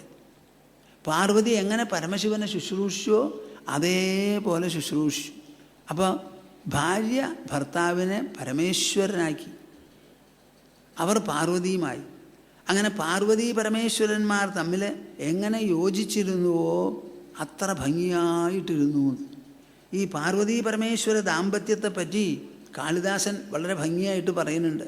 വാഗർത്ഥാവിവ സംപൃക്തൗ വാഗർത്ഥ പ്രതിപത്തയേ ജഗതഃ പിതരൗ വന്ദേ പാർവതീ പരമേശ്വരൗ. ഈ പാർവതിയും പരമേശ്വരനും തമ്മിലുള്ള യോജിപ്പുണ്ടല്ലോ, ഇണക്കം, അതെങ്ങനെ എന്ന് ചോദിച്ചാൽ വാഗർത്ഥാവിവ. ഒരു വാക്കും ആ വാക്കിലുള്ള അർത്ഥവും എങ്ങനെ, ആ പാരസ്പര്യം എത്രയുണ്ടെന്ന് പറഞ്ഞാൽ ഒരു വാക്കിൽ നിന്ന് അതിൻ്റെ അർത്ഥത്തിനെ അടർത്തിയെടുക്കാൻ സാധിക്കില്ല. വാക്കും അർത്ഥവും ഒരുപോലെ യോജിച്ചിരിക്കുന്നതാണ്. ഇപ്പം രാമഃ എന്ന് പറഞ്ഞാൽ രാമൻ, എന്താ അതിനർത്ഥം? രമിപ്പിക്കുന്നവൻ രാമൻ. ആ അർത്ഥത്തിനെ അതിൽ നിന്ന് അടർത്തിയെടുക്കാൻ നമുക്ക് സാധിക്കില്ല. അതുപോലെ പരമേശ്വരനിൽ നിന്ന് പാർവതിയെ അടർത്തിയെടുക്കാനോ പാർവതിയിൽ നിന്ന് പരമേശ്വരനെ അടർത്തി നിർത്തി കൊണ്ടുപോകാനോ സാധിക്കില്ല. അങ്ങനെ യോജിച്ചിരിക്കുന്ന അവരെ ഞാൻ നമസ്കരിക്കുന്നു എന്നാണ് പറഞ്ഞത്. അതുകൊണ്ട് ഇപ്പോഴും നല്ല കുടുംബങ്ങളിലൊക്കെ അവരുടെ ഈ മംഗല്യസൂത്രം ഉണ്ടല്ലോ, അതിൽ ശിവലിംഗമൊക്കെയാണ് തൂക്കി വയ്ക്കുക. ആ പാർവതീ പരമേശ്വരന്മാരുടെ ദാമ്പത്യമാണ് അവർക്ക് പ്രമാണം. അവരുടെ ഈ നപ്ഷ്യൽസൊക്കെ നടത്തുമ്പോൾ പാർവതിയും പരമേശ്വരനും എങ്ങനെ കഴിഞ്ഞു എന്നുള്ള പാട്ടുകളാണ് നാടോടി രൂപത്തിലൊക്കെ പാടി ആ ദമ്പതികളെ കേൾപ്പിക്കുക. അങ്ങനെയൊക്കെയുള്ള സമ്പ്രദായം നമ്മുടെ ഇടയിലുണ്ട്. നിങ്ങളൊക്കെ മനസ്സിലാക്കേണ്ടതാണ്. ദാമ്പത്യം എന്ന് പറഞ്ഞാൽ വളരെ ദിവ്യമായ ഒരു പ്രവേശമാകണം. അത് കൂടുതൽ ദിവ്യമായിരിക്കണം അവരുടെ ജീവിതവും. അതിൽ നിന്നുണ്ടാകുന്ന സന്താനങ്ങളും അതുപോലെ ആവണം. അതാണ് ഇപ്പോൾ ഇക്ഷ്വാകു കുലത്തിലൊക്കെ എത്ര തലമുറ കഴിഞ്ഞു. ആ തലമുറയിലൊക്കെ നല്ല നല്ല കുട്ടികൾ എത്രയോ തലമുറകളായിട്ട് നല്ല കുട്ടികളാണ്. എന്താ കാരണം? അവരുടെ തപസ്സും നിഷ്ഠയും വ്രതവുമാണ് അതിൻ്റെ പിന്നിൽ. ഇത് കല്യാണം കഴിച്ചു, അങ്ങോട്ട് പോയി ഹണിമൂണിന് ഇങ്ങോട്ട് പോയി, അതിൻ്റെ ഇടയിൽ ആർക്കറിയാം ഗർഭം ധരിച്ചു എന്നാ തോന്നണേ. ഡോക്ടറോട് ചോദിക്കുമ്പോൾ പറയും, നമ്മളാരും അറിയില്ല. ഇതെന്ത് ഗ്രഹപ്പഴയപ്പോൾ അത്? ദാമ്പത്യം എന്ന് പറഞ്ഞാൽ വളരെ സങ്കല്പത്തോടു കൂടി നടത്തേണ്ടതാണ്. ഗർഭാധാനം എന്ന് പറഞ്ഞാൽ ഓടി വന്ന് അറിയാതെ ഉള്ളിൽ കിടന്ന് കൂടാനൊന്നും പറ്റില്ല. ഗർഭാധാനം വേണോ എന്നാൽ നിശ്ചയിക്കൂ, അതിനൊരു ദിവസം തിരഞ്ഞെടുക്കൂ. ചുരുങ്ങിയത് 15 ദിവസം ഇല്ലെങ്കിൽ ഒരാഴ്ചയെങ്കിലും അതിന് വേണ്ടത്ര വ്രതം അനുഷ്ഠിക്കുക, കൂടുതലുമാകാം. അങ്ങനെ വ്രതമൊക്കെ അനുഷ്ഠിച്ച് ഇരുവരും മനസ്സിലാക്കി മനഃപൂർവ്വതയോടുകൂടി ഒരു ദിവസം അതിനനുസരിച്ച സങ്കല്പത്തോടു കൂടി ഒരു സംഗമം നടത്തി അതിലൊരു ഗർഭം ഉണ്ടാവുമ്പോൾ തന്നെ മനസ്സിലാവും ആ ഗർഭാധാനത്തിന് മുൻപ് തന്നെ മനസ്സവിടെ പ്രവേശിച്ചു കഴിഞ്ഞു. ഗർഭാധാനം നടത്താൻ പോവാണ്. ആ ഒരു വിചാരം തന്നെ ശരീരത്തിൽ ആസകലം മാറ്റം വരുത്തും. അപ്പോൾ പിന്നെ ആ കുട്ടിയെ പറ്റിയാവും വിചാരം. എന്തിനാ അങ്ങനെ? ആ കുട്ടി നന്നാവണം. എങ്ങനത്തെ കുട്ടിയാ? ആ കുട്ടിയുടെ യോഗ്യത എന്തായിരിക്കണം? വേണ്ടി വന്നാൽ 4 ആളോട് ചോദിക്കും, ഞങ്ങൾ ഗർഭാധാനത്തിന് പുറപ്പെടുന്നു, പക്ഷേ കുട്ടിയെ പറ്റിയിട്ട് എന്താ വിചാരിക്കുക? എങ്ങനത്തെ ശിശുവാവണം? ആ ശിശുവിന് ഉണ്ടാവേണ്ട ഗുണവിശേഷം എന്താ? ഇങ്ങനെ ആലോചിച്ച് മനഃപൂർവ്വതയോടുകൂടി വേണം ഈ പ്രവൃത്തികളെല്ലാം ചെയ്യാൻ. ദേവഭൂതി ഭർത്താവിനെ പാർവതിയും പരമേശ്വരനും പോലെ അങ്ങനെ ശുശ്രൂഷിച്ച് നല്ല പോലെ കൂടി. പിതൃഭ്യാം പ്രസ്ഥിതേ സാധ്വി പതിമിംഗിത കോവിദ നിത്യം പര്യചരത് പ്രീത്യ ഭവാനീവ ഭവം പ്രഭും. പിതൃഭ്യാം പ്രസ്ഥിതേ സാധ്വി തന്നെ ഏൽപ്പിച്ചിട്ട് പിതാക്കളെല്ലാം പോയപ്പോൾ പതിമിംഗിത കോവിദ, പതിയുടെ മനസ്സിലുള്ള സങ്കല്പം എന്താണെന്ന് അവർക്ക് നല്ലപോലെ മനസ്സിലാക്കി. പറഞ്ഞുല്ലോ, ഒരു പരമഹംസന്മാർ അനുഷ്ഠിക്കുന്നതായ വ്രതവും നിഷ്ഠയും എന്തോ അതനുഷ്ഠിക്കാൻ ഞാൻ പോകും, നിനക്കൊരു കുട്ടി ഉണ്ടായതിനു ശേഷം മാത്രമേ പോവുള്ളൂ എന്ന് പറഞ്ഞിട്ടുണ്ട്. അപ്പോൾ തനിക്ക് കിട്ടിയിട്ടുള്ള ഭർത്താവ് ഉപായപ്പെട്ടവനൊന്നുമല്ല. അദ്ദേഹം പറയുന്നത് പൊട്ടൊരു കാര്യത്തിന് പോകുന്നല്ല, ഏറ്റവും മികച്ച കാര്യത്തിന് പോകണമെന്നാണ്. അത്രയ്ക്ക് യോഗ്യതയും ദൃഢസങ്കല്പവുമുള്ള ഒരു ഭർത്താവിനെ എങ്ങനെ ശുശ്രൂഷിക്കണം, അതനുസരിച്ച് പതിമിംഗിത കോവിദ നിത്യം പര്യചരത് പ്രീത്യ ഭവാനീവ ഭവം പ്രഭും. ഞാൻ ഈ വായിക്കുന്ന ശ്ലോകങ്ങളൊക്കെ എവിടുന്നാ? എന്താ ഒരു മിണ്ടാതെ? ശ്രീമദ് ഭാഗവതത്തിലുള്ള ശ്ലോകങ്ങളാണ് പറയുന്നത്. വിശ്രംഭേണ ആത്മശൗചേന ഗൗരവേണ ദമേന ച ശുശ്രൂഷയാ സൗഹൃദേന വാചാ മധുരയാ ച ഭോഃ വിസൃജ്യ കാമം ദംഭം ച ദ്വേഷം ലോഭമകം മദം അപ്രമത്തോദ്യതാ നിത്യം തേജീയാംസം അതോഷയത്. കല്യാണം കഴിഞ്ഞ് പതിഗൃഹത്തിലെത്തി ആ പതിയോടുകൂടി ഉള്ള സാന്നിധ്യത്തിൽ ആദ്യം ആ കന്യയായിരുന്ന ആ കുട്ടിയുടെ ഹൃദയത്തിൽ വന്നിട്ടുള്ള വിചാരങ്ങളാണ് ശ്രീമദ് ഭാഗവതം വിവരിക്കുന്നത്. ഇത് ആർക്ക് വേണ്ടിയിട്ടാണ്? ഇത് വായിക്കുന്നവർക്ക് മനസ്സിലാക്കി അവരത് അനുകരിച്ച് തൻ്റെ ദാമ്പത്യ ജീവിതത്തെയും തൻ്റെ കുട്ടികൾക്കുണ്ടാവുന്ന ദാമ്പത്യ ജീവിതത്തെയും വേണ്ടതുപോലെ ധന്യമാക്കാൻ വേണ്ടി ആദ്യമായത് മനസ്സിലാക്കി മറ്റുള്ളവർക്ക് പറഞ്ഞു കൊടുത്ത, മോളെ നേക്ക് ഇങ്ങനെയാണ് ദേവഹൂതി ചെയ്തത്, നീ ഇത് ഓർമ്മ വയ്ക്കണം കേട്ടോ എന്ന് അമ്മ മടിയിലിരുത്തിയിട്ടോ അല്ലാതെയോ പറഞ്ഞു കൊടുക്കണം. വിശ്രംഭേണ ആത്മശൗചേന ഗൗരവേണ ദമേന ച ശുശ്രൂഷയാ സൗഹൃദേന വാചാ മധുരയാ ച ഭോഃ. ഒന്ന് വായിച്ച് മനസ്സിലാക്കിനപ്പം അത്. കല്യാണം കഴിഞ്ഞ ഒരു കുട്ടി ഭർത്താവിനോട് എങ്ങനെയൊക്കെയാണ് സംസാരിക്കേണ്ടത്, പെരുമാറേണ്ടത്? ആദ്യമായി നല്ല വിശ്വാസം വേണം. ഭർത്താവിനെ പേടിക്കരുത്. പേടിയെന്നൊരു ഭാഗം ആ കുട്ടിയുടെ മനസ്സിലുണ്ടാവരുത്. ഭാര്യയ്ക്ക് ഭയം ജനിപ്പിക്കുന്ന ഒരു തരത്തിലുള്ള വാക്കോ പോക്കോ ഭർത്താവിൻ്റെ മനസ്സുകൊണ്ടോ ഭാഗത്തിൽ നിന്നും ഉണ്ടാവരുത്. ഗൗരവേണ ദമേന ച, തനിക്ക് നല്ല ഗൗരവം വേണം. ഇത്ര നാളും ഞാൻ ഒറ്റയ്ക്ക് പുത്രിയായി വളർന്നു, ഇപ്പോൾ ഒരു ഭാര്യയായി തീർന്നിരിക്കുകയാണ്. ഇതേവരെ കണ്ടിട്ടും കേട്ടിട്ടും ഇല്ലാത്തവനാകാം ആ പതി, എന്നാലും നമ്മളിപ്പോൾ എന്നേക്കും ഒരുമിച്ചാന്ന് തീരുമാനിച്ചു കഴിഞ്ഞു. തൻ്റെ ഗൗരവം വിട്ടുകളയരുത് ഒരു കാര്യത്തിലും. നല്ല അച്ഛനമ്മമാർക്ക് ജനിച്ച കുട്ടിയാണെന്ന് മനസ്സിലാക്കി വേണ്ടതുപോലെ പെരുമാറുമ്പോൾ ആ ഭർത്താവിനും തോന്നണം ഭാര്യയെ എങ്ങനെ സംബോധന ചെയ്യണം, എങ്ങനെ പെരുമാറണം എന്ന് ഭർത്താവിനും തോന്നത്തക്ക വിധത്തിൽ ദമേനച, നല്ല നിയന്ത്രണങ്ങൾ നാവിലും കണ്ണിലും മൂക്കിലും ചെവിയിലും എല്ലാം വേണം. കണ്ടതിന് പിന്നാലെ ഓടുന്ന ഒരു സ്വഭാവമായി കൂടാ. നിയന്ത്രണം വിട്ട് നമ്മുടെ ജാനകി സ്വർണ്ണമാൻ വേണം എന്ന് പറഞ്ഞ ഒരൊറ്റ വാക്കാ 10 മിനിറ്റിൻ്റെ ഉള്ളിൽ രാവണൻ്റെ പിടിയിൽപ്പെട്ടു. ഒരൊറ്റ വാക്കുകൊണ്ട് ഈ സ്വർണ്ണമാൻ എനിക്ക് വേണം എന്ന് രാമനോട് പറഞ്ഞതാണ്. അപ്പോൾ ഈ ദമത്തിൻ്റെ അഭാവം നോക്കിക്കോളും. ആ ദമം ശുശ്രൂഷയാ സൗഹൃദേന, ഭർത്താവ് എന്തു പറയണു അത് കേൾക്കുക, പറയാതെ തന്നെ അദ്ദേഹത്തിൻ്റെ ഇംഗിതം മനസ്സിലാക്കണം. എള്ളെന്ന് പറയുമ്പോഴേക്ക് എണ്ണയാവണമെന്നാണ് പറയുക. എള്ളെന്ന് പറയുമ്പോഴേക്ക് എണ്ണയായിട്ട് തീരണം എന്ന്, അത്രയ്ക്കുള്ള പെരുമാറ്റം. സൗഹൃദേന ച, നല്ല ഫ്രണ്ട്ഷിപ്പ്, ഒന്നാം തരം സൗഹൃദം വേണം. വാചാ മധുരയാ ച ഭോഃ, സംസാരിക്കുന്ന സമയത്ത് ഈ കൊത്തിക്കടിക്കുന്ന സമ്പ്രദായം ഒന്നും പാടില്ല. നല്ല മധുരമായ സംസാരം കേൾക്കുന്നവർക്ക് കേൾക്കാൻ തോന്നണം. അതില്ലെങ്കിൽ വളർത്തിയെടുത്തോളൂ. കശാപിശാന്ന് ഈ കാക്കക്കൂട്ടത്തിൽ കല്ലെടുത്ത് എറിഞ്ഞമായിരുന്നും സംസാരിക്കരുത്. വിസൃജ്യ കാമം ദംഭം ച, ഒരു വിധത്തിലുള്ള ആഗ്രഹമോ ആർത്തിയോ നമ്മുടെ മനസ്സിൽ ദൂരെ ഉണ്ടാവരുത്. ദംഭം ച, അനാവശ്യമായ ഗർവോ പെരുമാറ്റമോ ഒക്കെ. ദ്വേഷം ലോഭമഹം മദം, ദ്വേഷം മനസ്സിന് തീണ്ടരുത്. ലോഭം അത്യാർത്തി പാടില്ല, മതവും പാടില്ല. അപ്രമത്തോദ്യതാനിത്യം, നിത്യം ഒരിക്കലും അപ്രമത്തത ബാധിക്കരുത്. ശ്രദ്ധയോടു കൂടിയിരിക്കണം. തൻ്റെ മനസ്സും തൻ്റെ പെരുമാറ്റവും കൈവിട്ട് പോകരുത്. അപ്രമത്തോദ്യതാനിത്യം തേജീയാംസം അതോഷയത്. ഞാൻ വന്നിട്ടുള്ളത് ഒരു തപോധനൻ്റെ അടുക്കിലേക്കാണ്. ഞാൻ വരുന്നത് വരെ അദ്ദേഹം തപസ്സ ചെയ്തുകൊണ്ടിരുന്നത്. അങ്ങനെ തപോധനനായ ഒരു ഭർത്താവിന് വേൾക്കപ്പെടുക എന്ന് പറഞ്ഞാൽ എളുപ്പമുള്ള കാര്യമല്ല. അദ്ദേഹം എന്നോട് പറഞ്ഞതോ ഒരു പുത്രൻ ഉണ്ടാവുന്നത് വരെ ഞാനിവിടെ ഉണ്ടാവും, അത് കഴിഞ്ഞാലോ ഈ ലോകത്തിന് മുഴുവനും ആശ്രയമായിരിക്കുന്ന ആ പരമസത്യമുണ്ടല്ലോ, ആ സത്യത്തോടു കൂടി ലയിച്ചു ചേരാൻ വേണ്ടി ഞാൻ പോകുമെന്നും പറഞ്ഞു. അത്ര വിശേഷപ്പെട്ട ഒരു തേജഃപുഞ്ചമാണ് തൻ്റെ ഭർത്താവ് എന്ന് മനസ്സിലാക്കി അദ്ദേഹത്തെ എല്ലാവിധത്തിലും സന്തോഷിപ്പിച്ചു. ആ ജീവിതത്തിൽ അന്നേ വരെ ഇല്ലാത്ത മനഃശുദ്ധി ദേവഹൂതിക്കുണ്ടായി. ഭർത്താവിൻ്റെ പല വിധത്തിലുള്ള സംസാരം കൊണ്ടും പല പുതിയ പുതിയ ഡയമെൻഷൻസ്, മാനമഹിമകളെല്ലാം അവർ ഉൾക്കൊണ്ടു. വളരെ വിശേഷപ്പെട്ടതാണ്.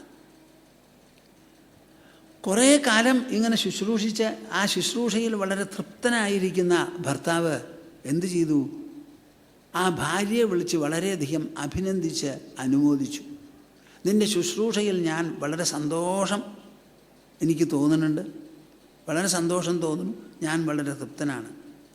നിനക്ക് ഞാൻ ചില സ്പിരിച്വൽ പവേഴ്സ്, എനിക്ക് ചില ആത്മീയ ശക്തികളും യോഗ്യതകളൊക്കെ കിട്ടിയിട്ടുണ്ട്, അതൊക്കെ ഞാൻ നിനക്ക് തരാം, ദിവ്യദൃഷ്ടിയും തരാം എന്ന് പറഞ്ഞു.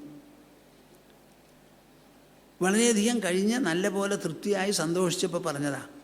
അപ്പം ദേവഹൂതി വളരെ ലജ്ജയോടുകൂടി തിരിച്ചു പറഞ്ഞു, എന്താ അങ്ങനെ പറയണേ, ഇദ്ദേഹം പുറപ്പെട്ടു കഴിഞ്ഞോ ആവോ? അപ്പം എന്നോട് പറഞ്ഞില്ലേ ഒരു കുട്ടി ഉണ്ടാവുന്നത് വരെ എൻ്റെ കൂടെ ഇരിക്കാമെന്ന്, പറഞ്ഞത് ഓർമ്മയില്ലേ എന്നിങ്ങനെ ഭംഗിയായി ഓർമ്മപ്പെടുത്തിയപ്പോഴേ, അത് ഓർമ്മപ്പെടുത്തിയപ്പോൾ കർദമ പ്രജാപതിയുടെ ഉള്ളിൽ ആ പറഞ്ഞ വാക്കും താൻ പറഞ്ഞതെല്ലാം ഓർമ്മ വന്നതിന് ശേഷം ഉടനെ തീരുമാനിച്ചു, ഇത്രയും കാലം എൻ്റെ കൂടെ ഇരിക്കണു, സ്വന്തം ഗൃഹത്തിൽ നിന്ന് വന്നവളാണ്, ഇവിടെ ഒരു വിധത്തിലുള്ള ആഡംബരമോ സൗഖ്യങ്ങളോ ഭോഗങ്ങളോ ഒന്നുമില്ല, അങ്ങനെയൊക്കെയാണ് ഇവിടെ കഴിച്ചു കൂട്ടിയത്. എന്നാൽ ഒരു വിധത്തിലും ഒരു കുറവും ആ പെൺകുട്ടി വരുത്തിയിട്ടില്ല, നല്ല പോലെ എന്നെ ശുശ്രൂഷിച്ചു, അവൾ അർഹിക്കുന്ന സുഖഭോഗങ്ങൾ അവർക്ക് അങ്ങോട്ട് കൊടുക്കാമെന്ന് തീരുമാനിച്ചു അത്രേ. എന്നിട്ടാണ് അദ്ദേഹം തന്നെ ഒരു വിമാനമുണ്ടാക്കി അതിലെല്ലാ വിധത്തിലുള്ള ആഡംബരങ്ങളും സുഖഭോഗദ്രവ്യങ്ങളും എല്ലാമായി ആ വിമാനത്തിൽ അങ്ങോട്ട് സഞ്ചരിച്ചു. അവർക്ക് തൃപ്തിയാവുന്നത് വരെ 9 പെൺകുട്ടികളും ജനിച്ചു. അത് കഴിഞ്ഞപ്പോൾ ഒരു പെൺകുട്ടിക്ക് എന്താ വേണ്ടത്? ഭർത്താവോട് കൂടി സുഖമായിട്ട് ജീവിക്കണം, ഭൗതികമായിരിക്കുന്ന ഒരു ലോഭങ്ങളും അവിടെ വരരുത്, എല്ലാം വേണ്ടതുപോലെ നടന്ന് തൃപ്തിയായപ്പോൾ 9 കുട്ടികളും ജനിച്ചു. ഇനി ഞാൻ പോവാം എന്ന് പറഞ്ഞ് പോവാൻ പുറപ്പെട്ട സമയത്ത് ദേവഹൂതി പറയുകയാണ്, അങ്ങ് ആദ്യമേ എന്നോട് പറയണ്ടായി ഇത് കഴിഞ്ഞാൽ പോകാൻ പുറപ്പെട്ടിരിക്കുക, പക്ഷേ ഇപ്പോൾ പോയാൽ ഒരു വലിയ വിഷമം വരും. അങ്ങ് എനിക്ക് സമ്മാനിച്ചിട്ടുള്ള 9 പെൺകുട്ടികളുണ്ട്. ആ 9 പെൺകുട്ടികൾ സ്വന്തമായിട്ട് വരന്മാരെ എങ്ങനെ കണ്ടുപിടിക്കും? അവരെ കല്യാണം കഴിച്ചു കൊടുക്കാൻ ആരുണ്ട്? അപ്പോൾ ആ ഒരു കാര്യം ചിന്തിക്കേണ്ടതാ. ഈ ഭാരം എന്നിൽ ഏൽപ്പിച്ചു പോയാൽ എനിക്കും നിർവഹിക്കാൻ പറ്റില്ല, കുട്ടികൾക്കും നിർവഹിക്കാൻ പറ്റില്ല. അതുമാത്രമല്ല, അങ്ങയെ ശുശ്രൂഷിച്ച് തപോധനനായിരിക്കുന്ന അങ്ങയെ ശുശ്രൂഷിച്ച് ഇത്രയും കാലം കഴിഞ്ഞതിൻ്റെ പേരിൽ എനിക്കും തപസ്സിൽ വലിയ താല്പര്യവും അഭിരുചിയും വന്നിട്ടുണ്ട്. കാര്യം നമ്മൾ തമ്മിൽ സംഗമിച്ചു, നമുക്ക് കുട്ടികളുണ്ടായി എന്നുള്ളതിരിക്കട്ടെ, കുട്ടികൾ അവരുടെ പാട്ടിൽ വളരും, അവരുടെ കൂടെ നമ്മളിരിക്കാൻ പോകുന്നില്ല, അവരവരുടേതായ ജീവിതവും ജീവിതത്തുറയും കണ്ട് ജീവിക്കും. എന്നിപ്പോൾ എൻ്റെ അച്ഛൻ ഇവിടെ ആക്കി പോയില്ലോ, അതേമാതിരി ആ കുട്ടികളെയും അവർക്ക് വേണ്ടപ്പെട്ടവരുടെ അടുത്തായിട്ട് നമുക്കും പോകേണ്ടി വരും. അങ്ങനെ ഞാനും അതിന് തയ്യാറാണ്. ആ തയ്യാറാവണമെങ്കിൽ അങ്ങ് പോയി കഴിഞ്ഞാൽ ഇന്നല്ലെങ്കിൽ നാളെ അങ്ങ് പോവും. അപ്പോൾ എനിക്ക് ആരാ അധ്യാത്മമായിട്ടുള്ള ഉപദേശം തരിക? അതിനൊരാൾ വേണ്ടേ അങ്ങയുടെ ഭാവത്തിൽ? അപ്പോൾ എനിക്ക് അധ്യാത്മമായ ഉപദേശം തരാൻ പറ്റിയ ഒരു കുഞ്ഞിനെയും കൂടി ഒരു പുത്രനെയും കൂടി അങ്ങ് പ്രദാനം ചെയ്യണം എന്ന് പറഞ്ഞു അത്രേ. എനിക്കിതറിയില്ല, നിങ്ങൾക്കിതൊക്കെ കേൾക്കാൻ ഇഷ്ടമുണ്ടോ? നോക്കൂ, ഭാര്യാഭർത്താക്കന്മാർ തമ്മിൽ എത്തരം സാമീപ്യവും സൗഹാർദ്ദവുമാണ് ഉണ്ടാകേണ്ടത്. അവർ രണ്ടുപേരും ഒരുപോലെ വിചാരിച്ചാൽ എന്തും ഇവിടെ സാധിക്കും, അസാധ്യമായിട്ടൊന്നുമില്ല. അതാണ് നിങ്ങളിതിൽ നിന്ന് മനസ്സിലാക്കേണ്ടത്. ഈ ദാമ്പത്യം എന്ന് പറഞ്ഞ് അതിനെ വർജിക്കുന്ന ചോദ്യമില്ല. ദാമ്പത്യമില്ലാതെ സമാജമുണ്ടാവില്ല. പക്ഷേ ആ ദാമ്പത്യം എങ്ങനെ നടത്തണം എന്നുള്ളതാണ് ഇവിടെ. ആ ദാമ്പത്യത്തിൽപ്പെട്ട് തൻ്റെ ഉൾവ്യക്തിത്വം നശിക്കരുത്, ദുഷിക്കരുത്, അതിന് ചുങ്ങരുത്, ചുരുങ്ങിപ്പോകരുത്. ദാമ്പത്യ ജീവിതം കൊണ്ട് ഒരു ബ്രഹ്മചാരിക്കില്ലാത്ത ഗുണമഹിമകൾ ഉണ്ടാവണം ഗൃഹസ്ഥന്. തനിക്കൊരു കുട്ടിയുണ്ടായാൽ ലോകത്തിലുള്ള കുട്ടികളെല്ലാം എനിക്കുണ്ടായ കുട്ടികളെപ്പോലെയാണല്ലോ എന്നുള്ള തോന്നൽ കുട്ടി ഉണ്ടായത് മുതൽക്ക് ഒരു ഗൃഹസ്ഥൻ്റെ മനസ്സിൽ വരണം. തൻ്റെ കുടുംബം പോലെ സർവ്വകുടുംബങ്ങളും വസുധൈവ കുടുംബകം എന്ന് പറയുന്നതായിരിക്കണം നമ്മുടെ മനസ്സിൽ. അങ്ങനെ വളർച്ചയാണ് ജീവിതത്തിൽ ആവശ്യം. പല വിധത്തിലുള്ള വളർച്ചയുണ്ട്. വിവാഹവും വളർച്ചയാണ്, ദാമ്പത്യവും വളർച്ചയാണ്, സന്താനലാഭവും വളർച്ചയാണ്, എല്ലാം വളർച്ചയും വികാസവുമാണ്. അപ്പോൾ എനിക്കും പരമാത്മാവിനെ അറിയണം. എൻ്റെ ഭർത്താവ് തപസ്സിന് വേണ്ടി പോയി പരമാത്മാവിനാൽ ആശ്ലേഷിക്കപ്പെടാൻ വേണ്ടി അദ്ദേഹത്തിൻ്റെ ഭാര്യ അന്വർത്ഥമാകണം എൻ്റെ സ്ഥാനമെങ്കിൽ എനിക്കും പരമാത്മാവിൻ്റെ ആശ്ലേഷം കിട്ടണം. മൈത്രേയി യാജ്ഞവൽക്യനോട് പറഞ്ഞതുപോലെ അതിനൊരു കുട്ടിയെ പ്രദാനം ചെയ്യണം എന്ന് പറഞ്ഞു അത്രേ. അപ്പം നിങ്ങൾക്ക് നിങ്ങളുടെ സ്വന്തം ഭാര്യയിൽ അവരഭിലഷിക്കുന്ന രൂപത്തിലുള്ള ഒരു കുട്ടിയെ പ്രദാനം ചെയ്യാനുള്ള ശക്തി നിങ്ങൾക്ക് തപസ്സുകൊണ്ടും തപസ്സിൻ്റെ മാഹാത്മ്യം കൊണ്ടും കൈവരും എന്ന് ശ്രീമദ് ഭാഗവതം ഉറപ്പിച്ചു വാഗ്ദത്തം ചെയ്യുകയാണ് ഇവിടെ ചെയ്യുന്നത്. പിള്ളേരുകളിയല്ല ഈ ദാമ്പത്യം, വളരെ വിശേഷപ്പെട്ട ഒരു ജീവിതചര്യയാണ്.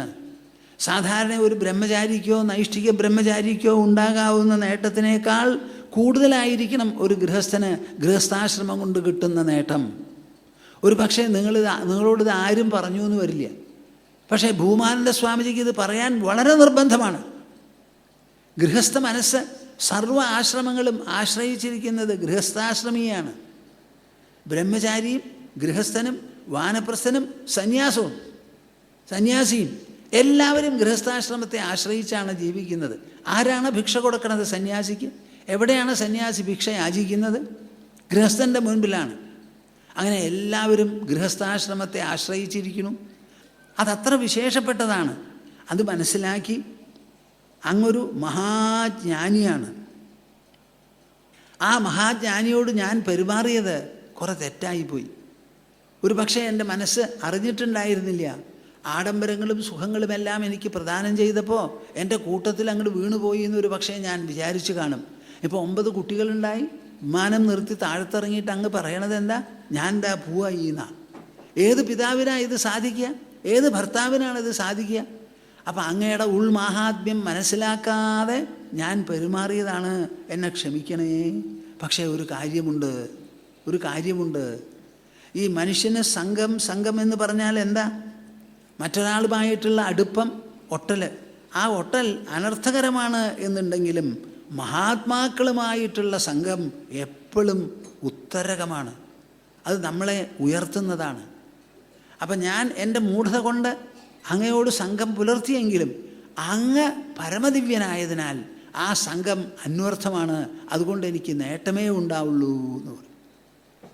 പറഞ്ഞത് മനസ്സിലായോ?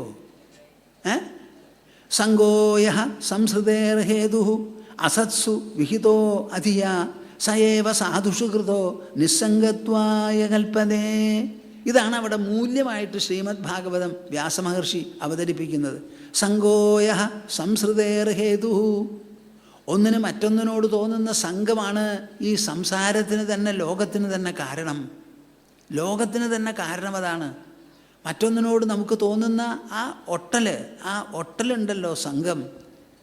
ധ്യായതോ വിഷയാൻ പുംസഃ സംഘസ്തേഷു ഉപജായതേ സംഘാത് സഞ്ജായതേ കാമഃ കാമാത് ക്രോധോഭിജായതേ എന്നിങ്ങനെ ഭഗവത്ഗീതയിൽ 2-ാം അധ്യായത്തിൽ കൃഷ്ണൻ വളരെ വ്യക്തമായിട്ട് പറയുന്നു. ഒരു സംഘം മനുഷ്യൻ്റെ മനസ്സിനെ എങ്ങനെയാണ് പിടിച്ച് കുരുക്കലാക്കുന്നത് എന്ന്. അപ്പം അങ്ങനെ സംസൃതിക്കുള്ള കാരണം സംഘമായാലും അസസ്സു വിഹിതോ അധിയ, ബുദ്ധിശൂന്യതയോടെ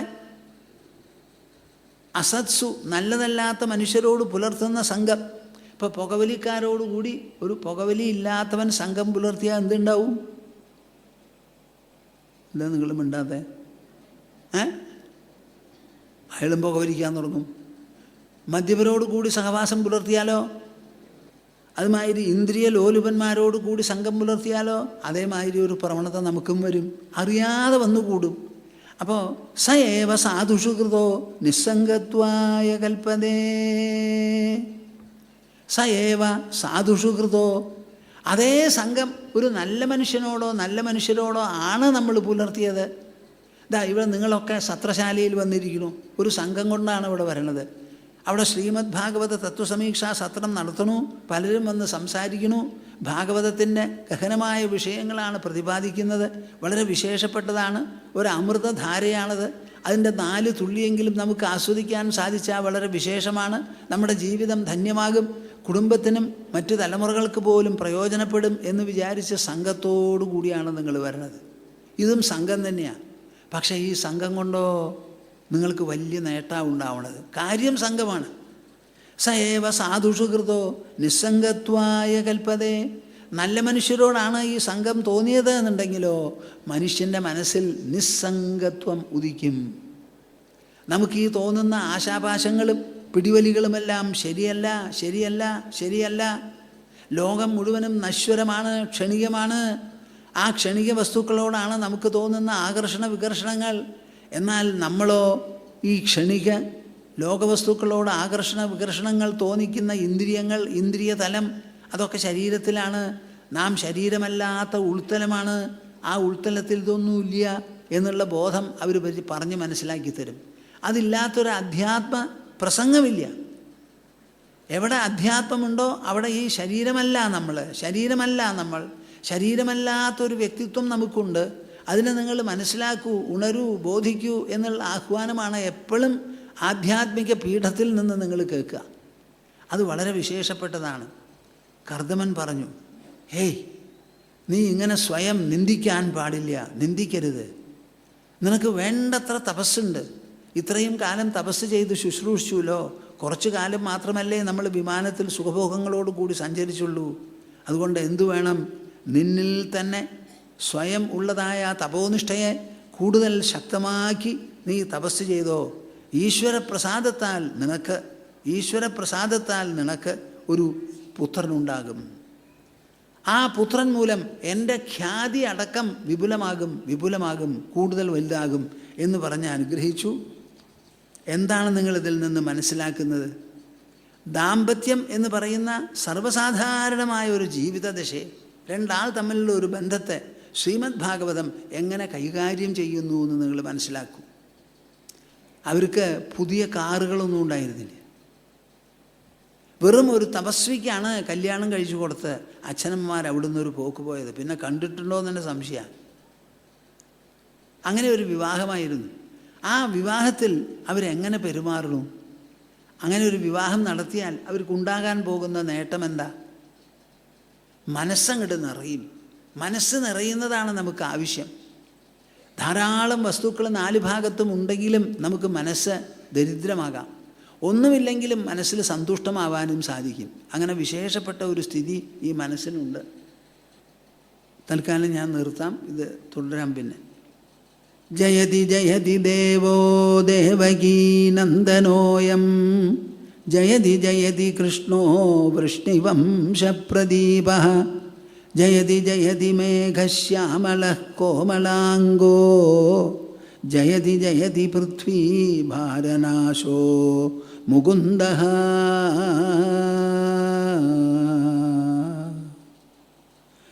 എല്ലാവരും കൂടി സംയുക്തമായിട്ടൊരു ഓങ്കാരം ജപിച്ച് നിർത്തുക. ഹരി ഹരി ഓ